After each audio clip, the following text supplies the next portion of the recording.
He's going to take everything from us, and there's nothing I can do to stop him." The words tore out of Aria before she could stop them, a whisper so broken it barely reached across the vinyl booth seat that cracked beneath her trembling hands. 3:22 in the morning. The clock above the coffee station glowed neon green like a surgical light in an operating room.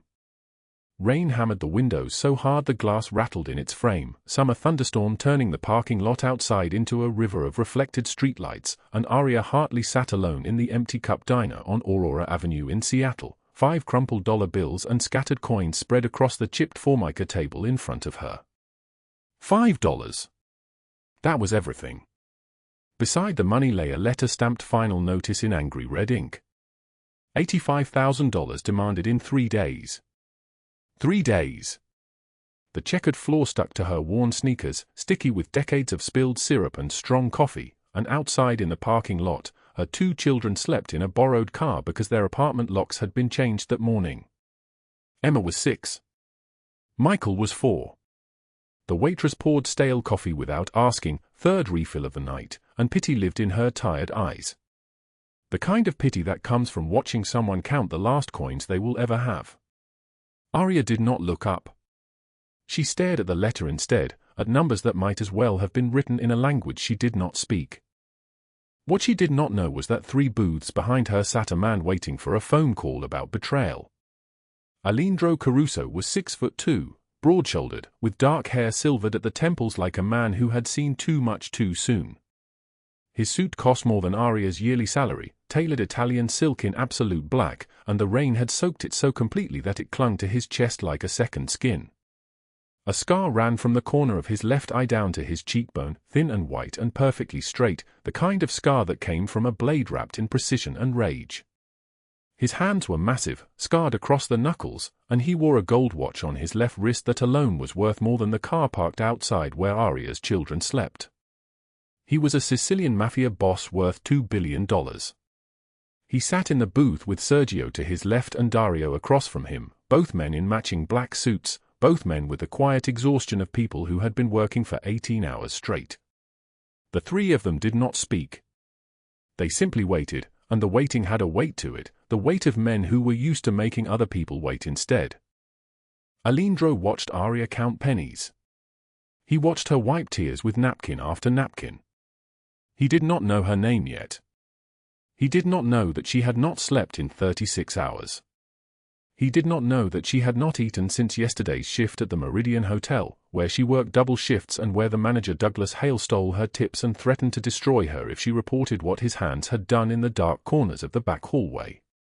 But Alejandro would remember this moment forever. The waitress appeared at his table without being called, because that was how the world worked. "More coffee, Mr. Caruso." Her voice shook slightly. Everyone's voice shook around Alejandro Caruso. "No." His voice came out deep and solid like an oath. "Tell me about the woman in booth 7. The waitress glanced toward Aria, then back to Alejandro with confusion written across her face. "She's a regular. Works the night shift at the Meridian. Comes in after her shift, counts whatever tips she made that night. Tonight she's been here 3 hours. Has she eaten?" "No, sir. She just drinks coffee." Alejandro nodded once, and that single gesture sent Dario moving toward the kitchen. Nobody had to explain what to do. The empire he had built ran on unspoken commands, on loyalty so absolute that a single look could move mountains.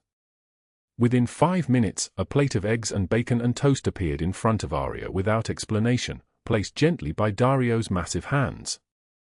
Aria looked up, startled, but Dario was already walking away. "I didn't order this," she said to the waitress, but her eye stayed on the plate like it might disappear. "Someone paid for it. Eat." Aria did not ask who. She was too hungry. She cut the eggs into smaller and smaller pieces, making them last, because making things last was a skill she had learned years ago. Years and years of making things last. Meanwhile, in a penthouse office 17 floors above downtown Seattle, Margaret Harrington sat at an antique desk in a room filled with stolen art and laughed a laugh that sounded like breaking glass. She was 63 years old but dressed like a woman who believed money could reverse time, who believed that if she wore the right designer clothes and got the right injections and surrounded herself with the right people, death itself would forget to come for her. She held a phone to her ear, and Douglas Hale's voice crackled through the speaker, drunk and furious. "She's becoming a problem," he slurred. "The girl, Aria. She's talking about reporting me. She's going to ruin everything." Margaret laughed again, that sound like glass breaking into smaller and smaller pieces. "Then we destroy her first. I have already sent word through my network. By tomorrow, every hotel in this city will know that Aria Hartley is a thief. That she stole guest jewelry from the Meridian. We will have witnesses, documentation, everything.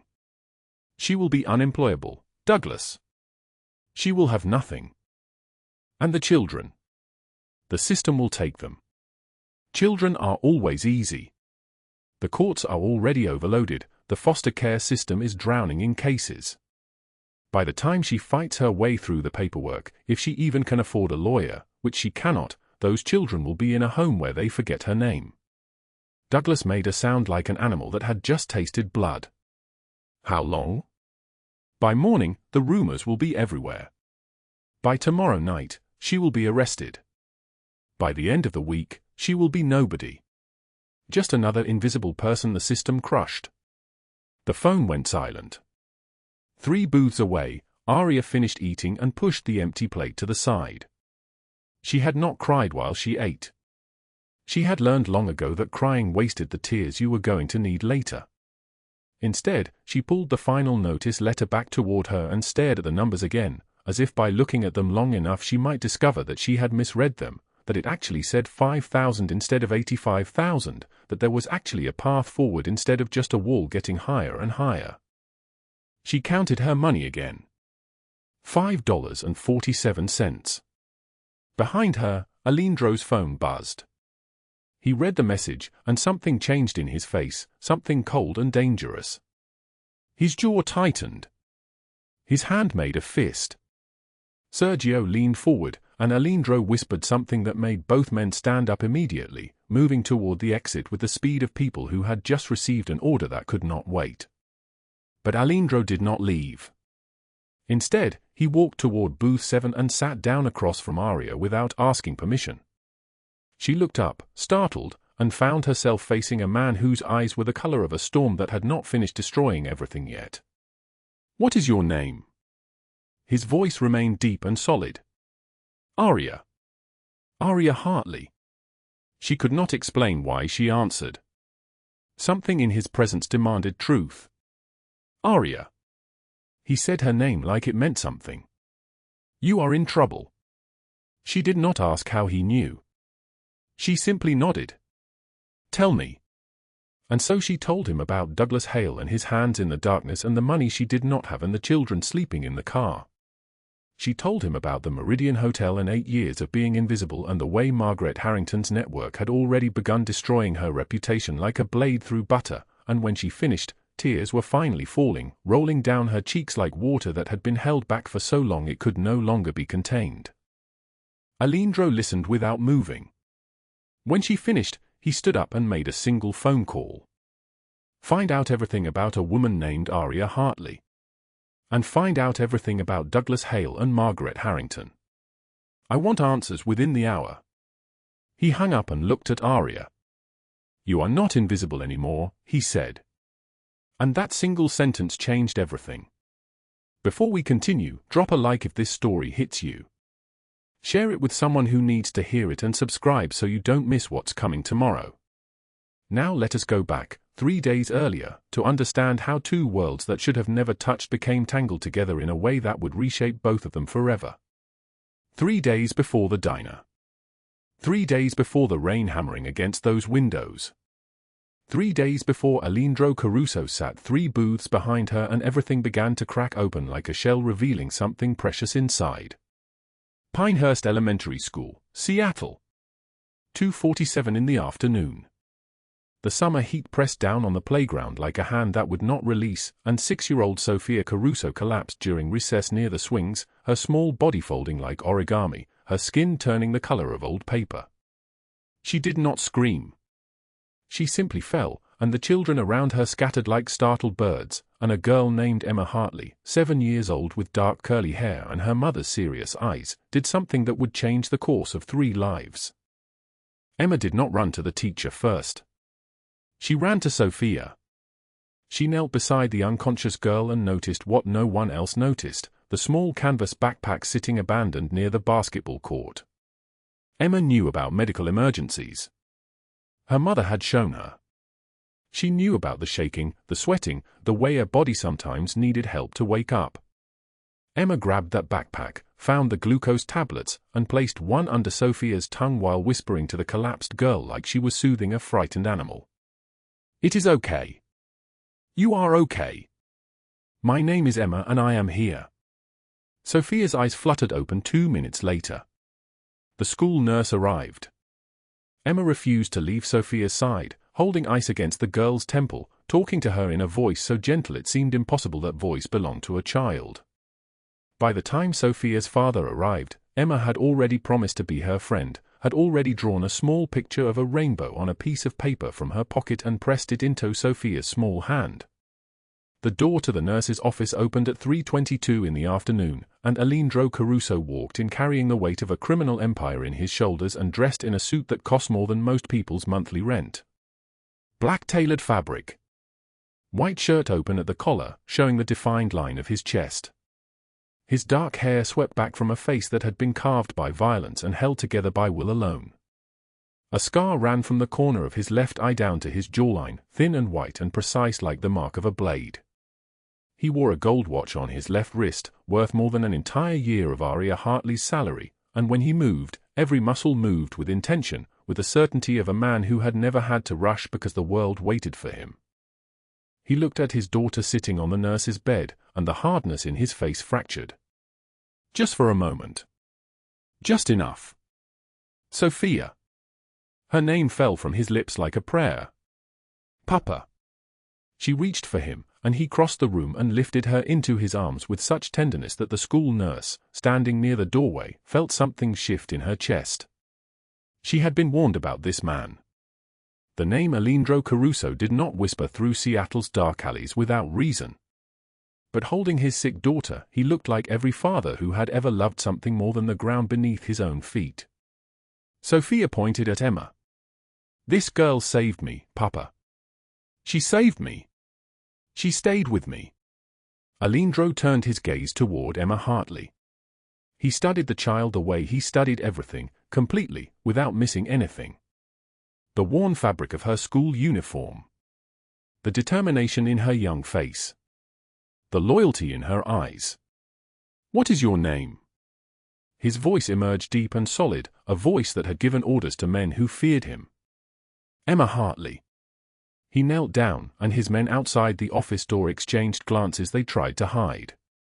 In 13 years of working for Alejandro Caruso, they had never seen him kneel for anyone who was not bleeding. "Thank you for protecting my daughter, Emma Hartley." The school nurse stepped forward. "The other girl's mother is on her way. She should be here in a few minutes." The door opened. Aria Hartley breathed hard from running. Her hotel housekeeping uniform hung on her frame, 2 sizes too large, purchased from a charity donation bin because she could not afford new clothes. Her name tag was pinned crooked above her left pocket, Aria, the letters worn from 8 years of shifts that never ended. Her left shoe had a hole near the heel. Her hair was pulled back with a rubber band that had lost its elasticity, and her face was flushed from the 6 miles she had run on foot because the bus cost money and every dollar mattered. When she saw Emma standing there in the nurse's office, alive and alert, her daughter's face brightened with relief so pure it was almost unbearable. "Emma, are you okay? Did something happen?" "I saved Sophia," Emma said, matter of fact. "She fell. I gave her the tablets that help people wake up." Aria's eyes widened. She moved to her daughter and ran her hands over Emma's arms, her face, checking for injuries with the kind of thoroughness that comes from having something precious and knowing the world wants to take it. When she was certain Emma was whole, she turned toward the man kneeling on the nurse's office floor, and their eyes met for 3 seconds that seemed to stretch like pulled taffy. He stood up slowly. He was 6'2" tall, and the space between them felt suddenly smaller. She noticed the scar on his jaw. She noticed the 3 men in expensive suits standing in the hallway behind him, their hands resting near their jacket pockets, their eyes scanning the school hallway with the focus of men trained to see threats everywhere. She noticed the way he looked at his daughter with an expression so raw it seemed dangerous. He extended his hand. "I am Alejandro Caruso. My daughter speaks of only good things about your daughter now." Aria's entire body tensed. She did not take his hand. When she spoke, her voice came out barely steady, trembling like a candle in the wind. Any child would have done the same. But he heard the lie in her voice. He heard what she did not say, which was, "I am terrified of men in suits. I am terrified of power. I am terrified of owing someone like you anything." He withdrew his hand and reached into his jacket.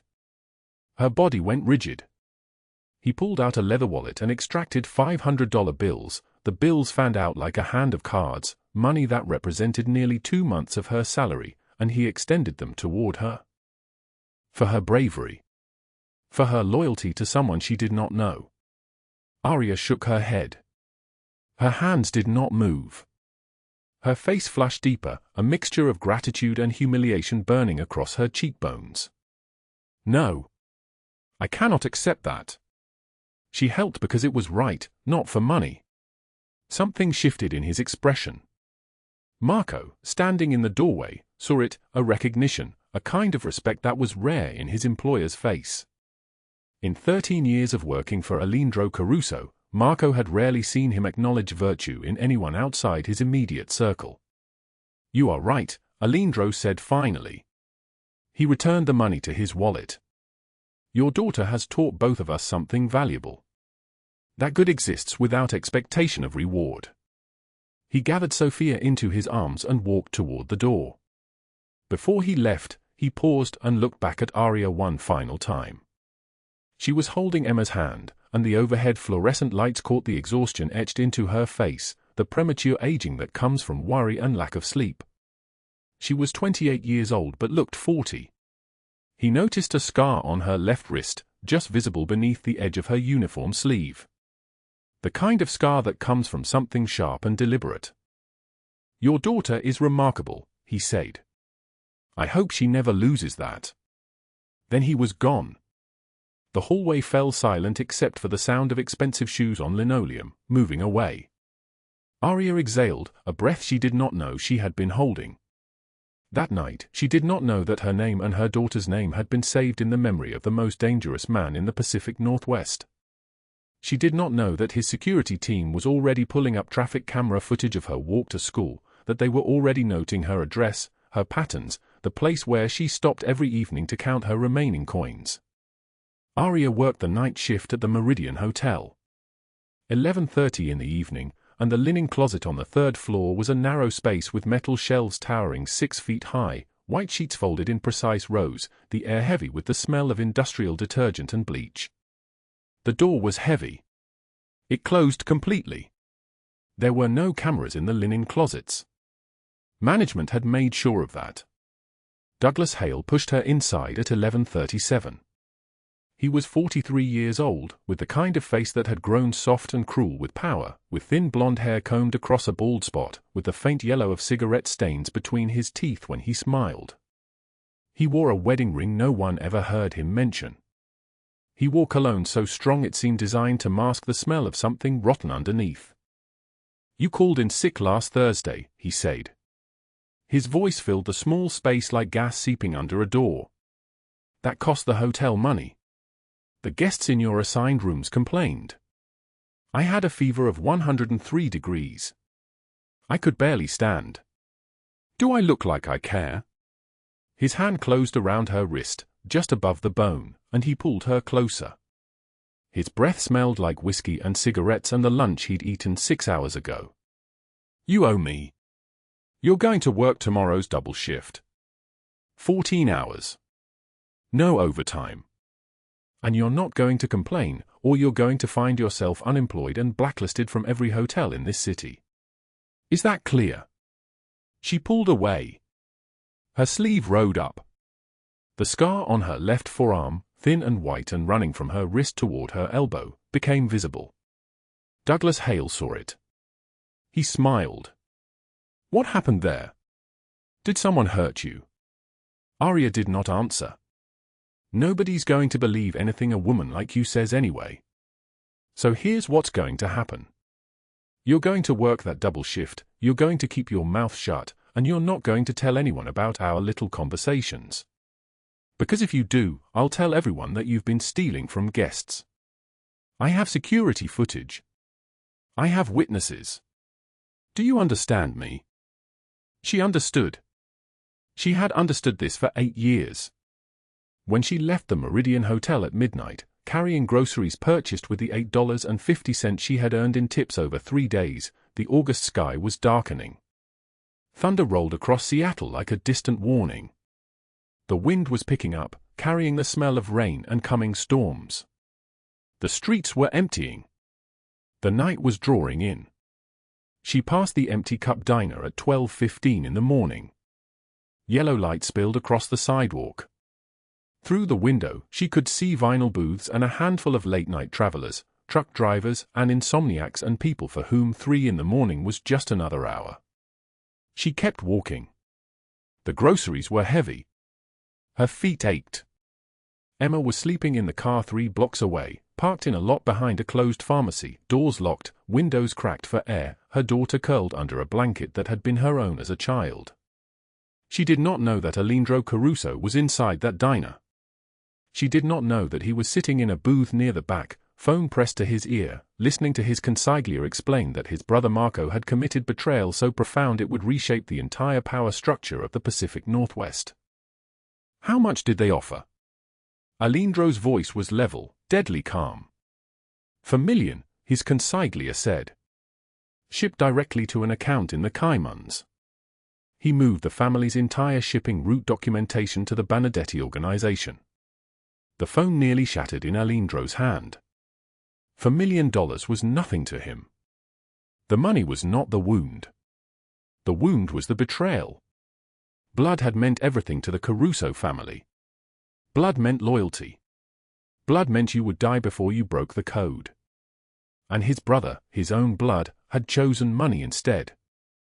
Alejandro was still holding that phone, still absorbing the weight of that knowledge, when the waitress approached his booth. She was 60 years old, with kind eyes and a name tag that read Dottie. Coffee.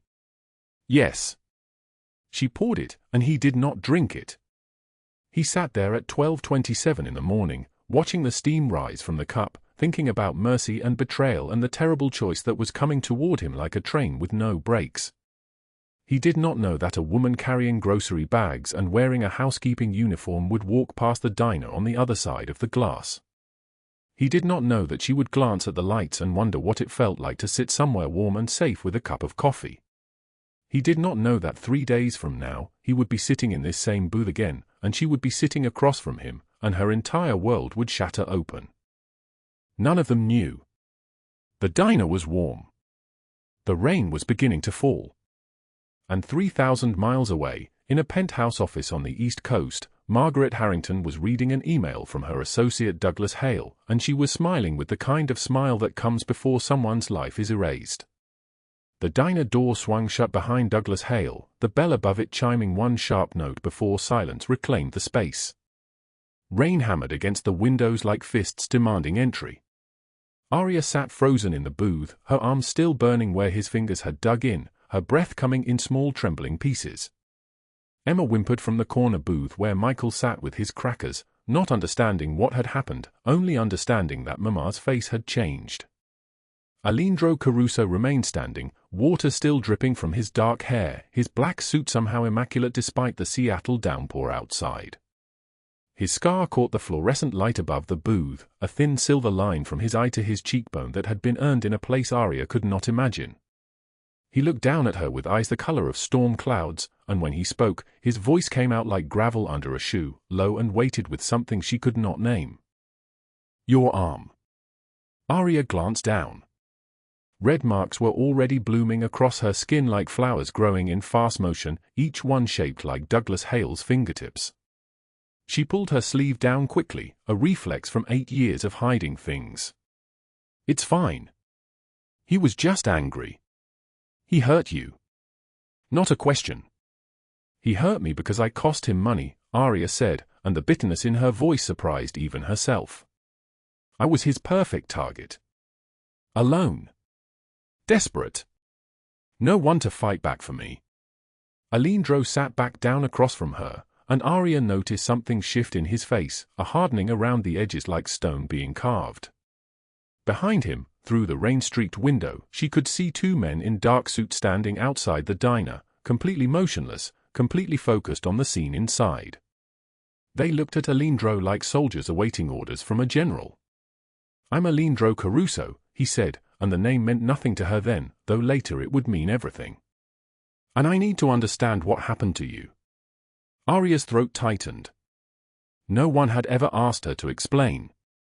For 8 years she had carried her story alone, stitched it shut with her own silence, because telling it meant admitting she had failed to protect herself, failed to see the trap being set. But this man, this stranger who had appeared like a ghost in the rain and driven away her nightmare, was watching her with the kind of patience that suggested he had nowhere else to be, no one more important waiting. She told him about Douglas Hale. She told him about the tips vanishing from her apron pocket, how she was too exhausted after 12-hour shifts to prove it, how Douglas would smile when she asked about them and say she must have miscounted. She told him about the linen closet on the 3rd floor where Douglas would corner her, his hands moving places they should not go, his voice dropping to a whisper that no one else could hear. If she reported him, he would fire her, and with a single phone call he could make sure no other hotel in Seattle would hire her again. She told him about Margaret Harrington in her tailored suits, arriving at the hotel with spreadsheets, her laughter sharp as broken glass, and the way Douglas's face would change when she was in the building, more predatory, more certain. They were partners, Aria whispered. Not just in the hotel. In stealing from guests. They had a system. Margaret would identify the wealthiest visitors, Douglas would arrange for their rooms to be accidentally breached, and then they would report jewelry missing to insurance companies. False claims. Hundreds of thousands of dollars over 18 months. And they blamed you. It was perfect. I'm invisible. No references from before the Meridian because my husband got sick and I stopped working for 5 years to take care of him. No family money. No connections. When Margaret said I was the thief, everyone believed her. Aria's hands were shaking now. She posted on social media. By this morning, 3 other hotels had rescinded job offers. By noon, an eviction notice appeared on my apartment door. She pulled out the final notice letter, her fingers trembling so badly she almost dropped it. Alejandro took it, read the debt collector's words with a face that revealed nothing, but his jaw tightened incrementally with each line. $85,000 owed. 72 hours to pay or face wage garnishment and asset seizure. As if she had wages. As if she had assets. This debt, Alejandro said. Where did it come from? My husband. Aria's voice became very small. Thomas. He had leukemia. The treatment was experimental, not covered by insurance. We spent everything. When he died 3 years ago, the debt came with him. For a while I could make minimum payments with my tips. But now... She gestured at the letter, at the coins on the table, at the empty space where hope used to be. Alejandro set the letter down carefully. You have nowhere to go. My car. We've been sleeping in my car since this morning. She did not tell him it was a 2003 Honda Civic with a broken window she had taped up with plastic. She did not tell him that Emma had asked this afternoon if they were homeless now, and Aria had not known how to answer. She did not tell him about the scars on her back, still tender, still aching when the weather turned cold. That secret stayed buried. That ends tonight. Alejandro pulled out his phone and texted something, his thumb moving across the screen with mechanical precision. Then he looked at Emma and Michael in the corner booth, the children who had stopped eating and were now watching everything with the hypervigilance that comes from living on the edge of disaster. "Your children are safe now." Aria wanted to laugh, but laughter would shatter her into pieces. "You can't promise that. You don't know what you're dealing with. Margaret Harrington has money. She has lawyers. She has Seattle society backing her up because she sits on museum boards and funds charities. She's untouchable." Alejandro's expression did not change, but something moved behind his eyes like a predator calculating distance. "Everyone is touchable if you know where to press." The waitress, Dottie, approached with a glass of water and a bowl of soup she had not ordered. "On the house," she said quietly, and Aria heard apology in her voice, apology for not intervening sooner, for not challenging Douglas when he had made his accusations in the diner's public space. Aria accepted the soup even though she was not hungry, even though her stomach had twisted itself into a shape that could not digest anything. "What's your name?" Alejandro asked the waitress. "Dottie. Been working here 15 years. "Dottie, what you witnessed tonight, Douglas Hale grabbing this woman, making false accusations, I need a statement from you. Your full name, your timeline, everything you saw." Dottie's eyes widened. "Is she going to press charges?" "Not exactly," Alejandro said in a way that suggested charges would be the least of Douglas Hale's problems. Aria watched this unfold with the strange detachment of someone watching something happen to someone else. This man, this Alejandro Caruso, was mobilizing. She could feel it in the way he moved, the way he spoke to Dottie, the way his phone kept vibrating with incoming messages. The men outside had not moved, had not looked away from the window. Inside the diner, the two truckers had suddenly become very interested in their eggs, very careful not to make eye contact. "You need to eat," Alejandro said to Aria. "And then you need to tell me everything. The names of guests who had jewelry go missing. The dates. Any conversations you overheard between Margaret and Douglas about the scheme. Any evidence, any photographs, any emails you might have seen." "I don't have evidence. I'm nobody. I was just working and trying to survive." The word nobody came out bitter. "Why are you helping me? You don't know me. I know that your daughter helped mine without expecting anything in return." His voice was steady as a heartbeat. "I know that you moved faster than your own fear to protect your child from traffic. I know that a woman like you, invisible, according to the system, was strong enough to endure 8 years of what I heard in your story without breaking completely. That is not nobody. That is a mother worth saving." Aria's eyes filled with tears she had not cried in months, tears that had nowhere to go because survival does not allow for crying, because staying strong for your children means your own breaking point gets postponed indefinitely. She blinked them back, refusing to let them fall in public, refusing to give her fear that kind of visibility. Outside, a car pulled up to the curb. A black SUV, pristine, anonymous. The window rolled down and she could see a man's profile, sharp features, dark eyes, the bearing of someone accustomed to violence. The driver nodded at Alejandro, and Alejandro nodded back, a communication that required no words because some languages exist only in gesture and understanding. "In 3 days, your daughter will have a home," Alejandro said. "In 1 week, Margaret Harrington will understand what it costs to ruin a woman who has done nothing but survive. And Douglas Hale will learn that there is a price for every hand that touches someone under my protection." "I don't understand," Aria whispered. "You don't need to. Not yet." He stood, and as he did, the entire diner seemed to exhale. "Dottie, coffee, please. Strong. And we will need a quiet corner for a very long conversation." The rain outside intensified, drumming against the windows like 1,000 tiny fists, and Aria realized she had just crossed from one world into another, had just stepped across a threshold she could not step back over. The man sitting across from her was not quite human and not quite merciful, but he was, inexplicably, hers now. And Douglas Hale, and Margaret Harrington, and every debt collector with her name in their files, they had just made the worst decision of their lives. They had made Alejandro Caruso protective of someone he had decided to protect. The rain hammered against the penthouse windows like 1,000 tiny fists demanding entry, and Aria Hartley stood motionless in the center of a living room larger than the entire apartment she had rented for 8 years. Alejandro Caruso sat across from her in a leather chair that cost more than a year of her old salary, watching her with eyes that had seen things most people spent their entire lives running from. His tailored charcoal suit hung perfect against his broad shoulders, a thin gold watch catching the lightning that split the Seattle sky every few seconds. He was waiting for her to process what he had just told her. "It's done." Those 2 words. For syllables that had collapsed an entire structure of fear she had been building since the day Margaret Harrington's perfectly manicured finger pointed at her and called her a thief.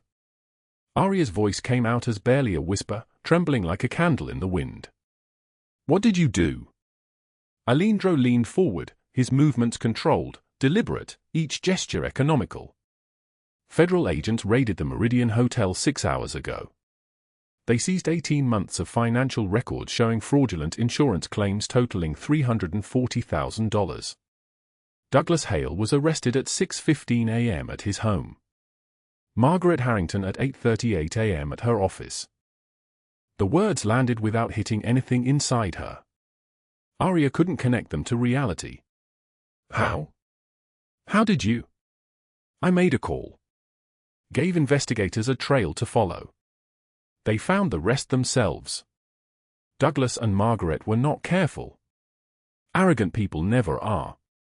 They left evidence everywhere, emails, bank transfers, signed authorizations. Everything they needed." Aria's legs felt uncertain. She sat without being invited to sit, and Alejandro did not correct her. "The bracelet," she said. "The one they found in my locker."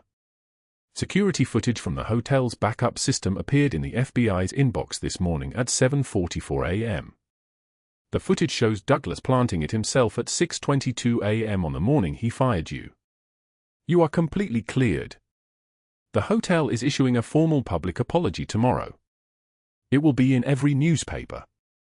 Aria's eyes filled with tears she had no permission to cry, tears that belonged to someone else, someone who had the luxury of believing in rescue. She blinked them back because her children were waiting at a neighbor's apartment, and mothers do not fall apart in the presence of strangers, even strangers who can destroy empires before breakfast. "The debt," she whispered. "The $85,000. Paid in full at 3:16 p.m. today by an anonymous donor. Your late husband's medical bills from 8 years ago, cleared. You owe nothing. No collectors will call. No notices will arrive. Your name is clean." Aria stood and walked to the window. The city sprawled beneath her, millions of lights in the darkness, millions of people in their own wars, none of them knowing that in this moment, on this floor, one woman's entire world had inverted. The rain continued its assault on the glass. She could see her reflection superimposed over the city below, a woman in a borrowed jacket, hair still wet, hands still shaking from standing at a pier's edge less than 2 hours ago. "I don't understand," Aria said, not turning around. "Why would you do this? I'm nobody. Just a waitress. You don't know me. I know you." His voice came from behind her, deep and solid like an oath. Aria turned to face him.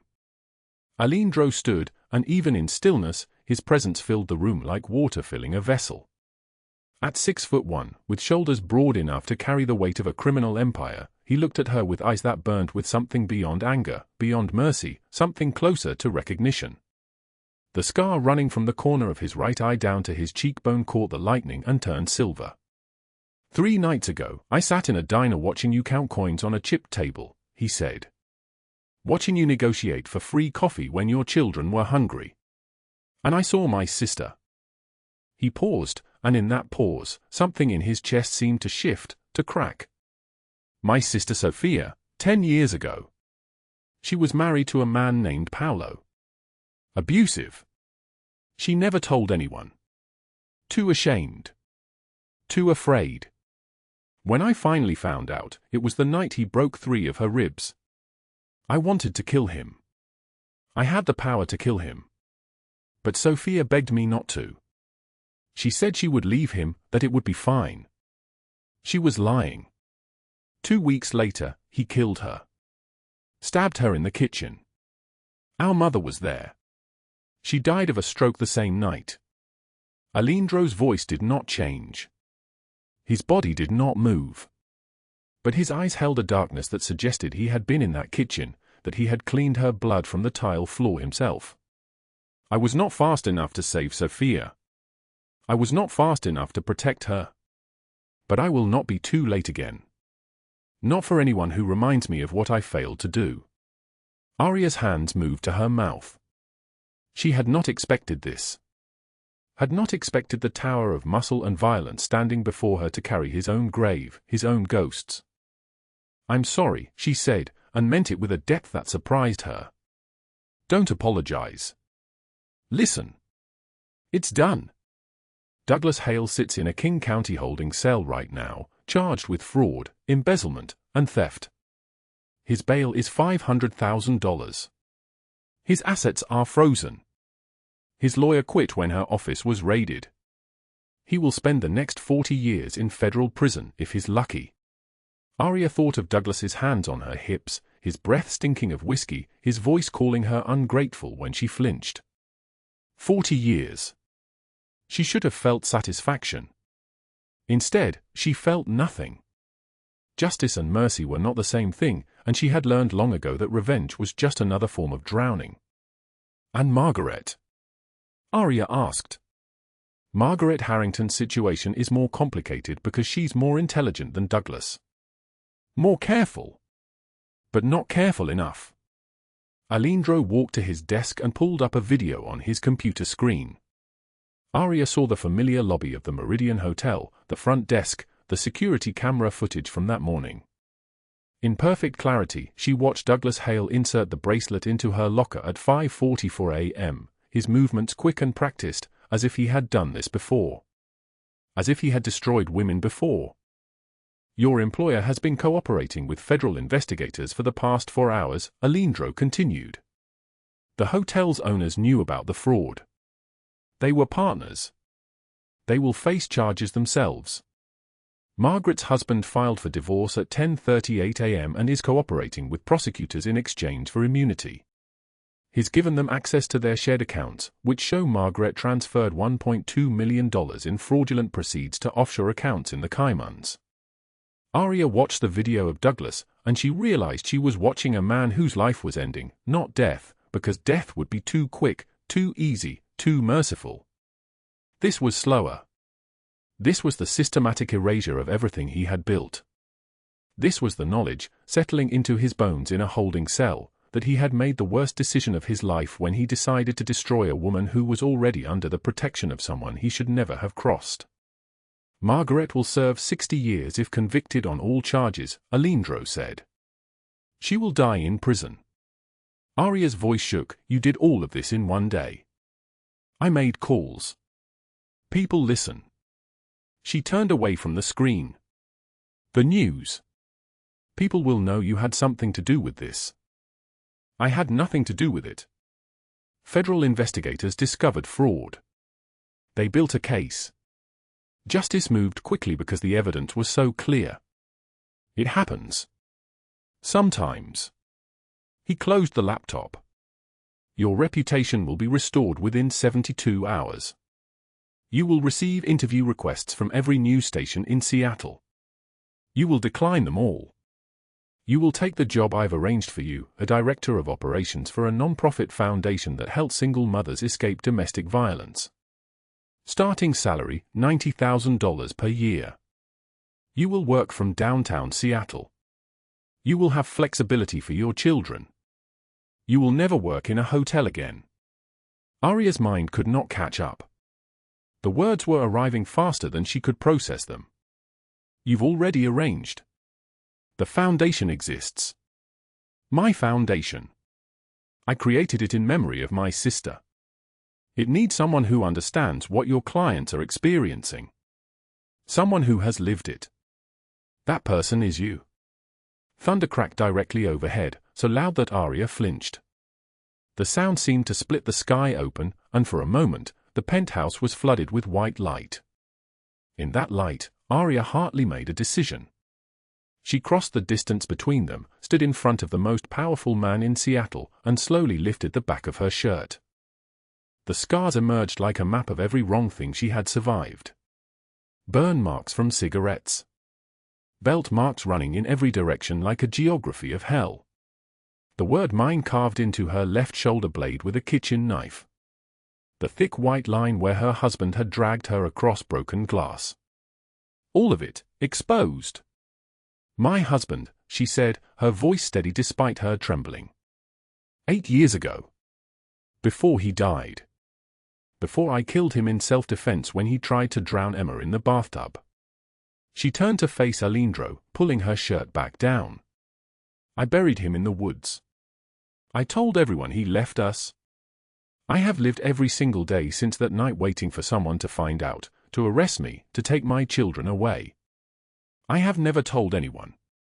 Not my doctor. Not my family. Not a single soul. Because if they knew that I had killed someone, even to save my daughter, they would think I was a monster. Alindro's face did not change. His scar caught another flash of lightning. "You are not a monster," he said. "You are the bravest person I have ever met." "Then why do I still feel like I'm drowning?" He moved toward her, slowly, giving her time to step away if she needed to. She didn't. When he reached her, he placed his hand on her face, his fingers gentle against her cheek, and she realized she was crying without permission, tears falling without her agreement to let them fall. "Because you've been drowning alone," he said. "That ends now. Your secret is safe with me. Forever. And everyone who hurt you, they are no longer a threat. Douglas Hale will spend the rest of his life in a cage. Margaret Harrington will spend hers in a different kind of cage. And you will rebuild. You will rise. You will become a woman who saves other women because you know exactly what they're running from." Outside, the storm raged on, rain hammering the windows, lightning splitting the sky every few seconds. Inside the penthouse, Aria Hartley stood in the arms of a man who could destroy anyone, and felt safe for the first time in 8 years. Not happy. Not yet. But safe. And sometimes, safety is enough to keep breathing. Sometimes, it's enough to step back from the edge. Downstairs, in the black SUV waiting at the curb, Sergio checked his phone and saw the message from Alindro: "The situation is resolved. Tell Dario we're done." The driver nodded, understanding without needing explanation that this was the kind of done that meant bodies would never be found, enemies would never rise again, and the woman upstairs would never spend another night afraid. 1 week after that night, Aria Hartley stood in the doorway of a small house in Green Lake, Seattle, keys heavy in her trembling hand. 3 bedrooms. A yard with a fence. Real hardwood floors that caught the afternoon light in long golden rectangles. The house smell of fresh paint and possibility, and when she stepped inside, her children running past her into the empty rooms, their footsteps echoing like music, she realized she was crying without permission again. An anonymous benefactor had paid for it in full. She knew exactly who that benefactor was, and the knowledge settled into her chest like a stone dropped into still water, heavy, consequential, real. Emma claimed the bedroom with the window facing the park. Michael wanted the room with a closet big enough to be a fort. Aria unpacked what little they owned into drawers that had space, closets that had air, and for the first time in 8 years, her children slept in rooms of their own. She stood in the hallway listening to them breathe, steady, peaceful, the breathing of children who were not afraid, and something tight beneath her ribs finally released. The job came 2 days later. The Emerald Bay Boutique Hotel, downtown Seattle, corner office manager who had read about the Meridian scandal and wanted to offer Aria a position. Fair wages. Kind management. Health insurance that covered dental. She started on Monday, working day shifts now, walking home in sunlight with grocery bags in her arms, tucking her children into their own beds at reasonable hours. The money in her pocket grew from $5 to hundreds. She opened a savings account. Wrote down numbers. Watched them increase. It felt like magic performed by someone other than herself. The newspaper article arrived on a Sunday afternoon. Aria sat in the same booth at the Empty Cup Diner, the exact booth where that storm night had begun, and read, former Meridian Hotel manager Douglas Hale sentenced to 35 years in federal prison for fraud scheme. Below it, investor Margaret Harrington receives 40-year sentence, ordered to pay $2.3 million in restitution to victims. She read every word. The courtroom testimony. The evidence of embezzlement spanning 8 years. The names of 14 women who had come forward with assault claims once Margaret's credibility shattered. The video footage that emerged, Margaret laughing about destroying Aria's reputation, Douglas confessing to tips stolen, guests threatened into silence. 40 years for Margaret. 35 for Douglas. Restitution that would follow them into prison cells and out again, if they lived long enough to be released. Aria felt something tight in her chest finally loosen. Felt her shoulders drop away from her ears. Felt her breath come easier. You look like you needed company.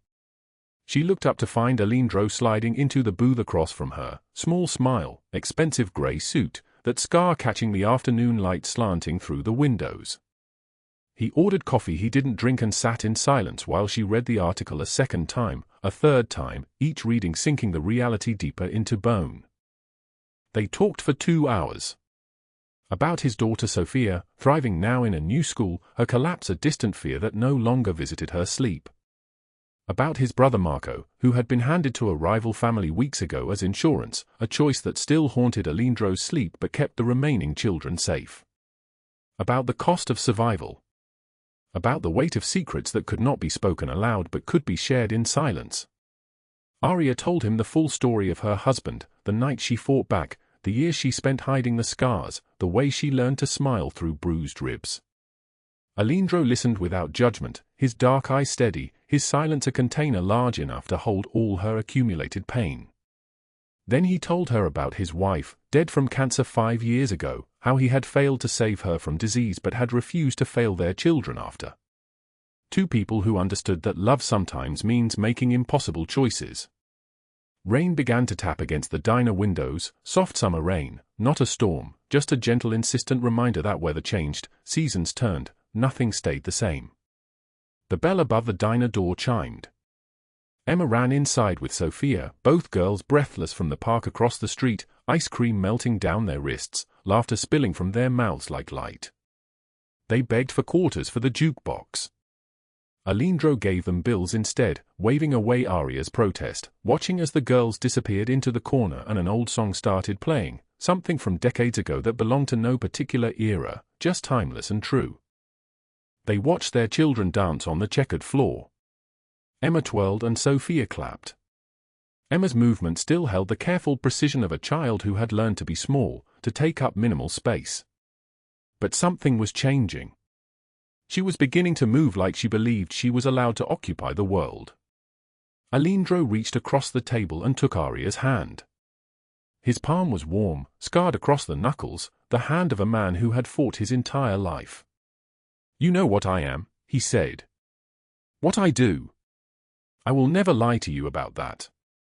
But I will also never let anyone hurt you or your children again. You have my word, and I do not give my word lightly." Aria squeezed his hand back. Her voice came steady now, no longer trembling. "I know what you are. I know what I am. And I think maybe we are exactly what each other needs." Outside, the rain continued its soft percussion against glass. Inside the diner, 2 damaged people held hands and watched their children dance, and for the first time in years, both of them believed in tomorrow. 6 months later, winter arrived in Seattle with something rare, genuine snow, not the typical gray rain masquerading as precipitation but real white snow that stuck to the ground and covered the city in silence. Aria stood in her living room decorating a Christmas tree with Emma and Michael, real tree smell filling the house, needles catching on their clothes, lights twinkling as she wrapped the branches. Outside, snow continued to fall in thick silent flakes. Alejandro arrived with Sophia and with his arms full of gifts he pretended were from Santa, complete with absurd explanations about how Santa had somehow known to leave things at his penthouse. The children ran off to play, their voices carrying through the hallway. Aria and Alindro stood by the window watching snow transform the neighborhood into something from a story. Aria spoke first, her voice soft. I used to think survival meant staying invisible. Keeping secrets. Carrying everything alone. I thought asking for help was weakness. Alindro nodded slowly, his reflection in the window glass showing a man learning something new. I used to think strength meant never showing vulnerability. Never trusting anyone outside blood. Doing everything myself. What changed? You. You showed me that the strongest thing is letting someone see your scars and trusting them not to use them against you. You saved my daughter and refused to take credit. You survived hell and still raised your children with kindness. Aria leaned her head on his shoulder. His arm wrapped around her without hesitation, familiar now, safe. You gave me something I thought was impossible. Safety. Justice. A future. You saw me when I was invisible. We saved each other, he said. That night in the diner. You reminded me why I protect people instead of just punishing enemies. I reminded you that you deserve protection. They stood together as snow fell outside and children laughed. Somewhere deeper in a house, and somewhere across Seattle, Douglas Hale and Margaret Harrington sat in prison cells and learned that cruelty has consequences, that stealing from the defenseless eventually finds you, that some debts are paid in full whether you want them to be or not. Aria's voice, barely a whisper, after the rain, the sky clears. Alindro finished, his deep voice like an oath, and sometimes miracles come from the most unexpected places. If this story moved you, hit that like button and share it with someone who needs to hear it. Subscribe for more stories of justice, redemption, and love in the darkest places. Drop a comment telling us, have you ever been saved by an unexpected stranger? We read every comment. New story drops tomorrow. Until then, remember, you are never as alone as you think. Sometimes help comes from the most unexpected places. And sometimes, the people who save us are the ones we saved first. Thank you for staying with us until the very end. Goodbye, and we will see you again in the next video.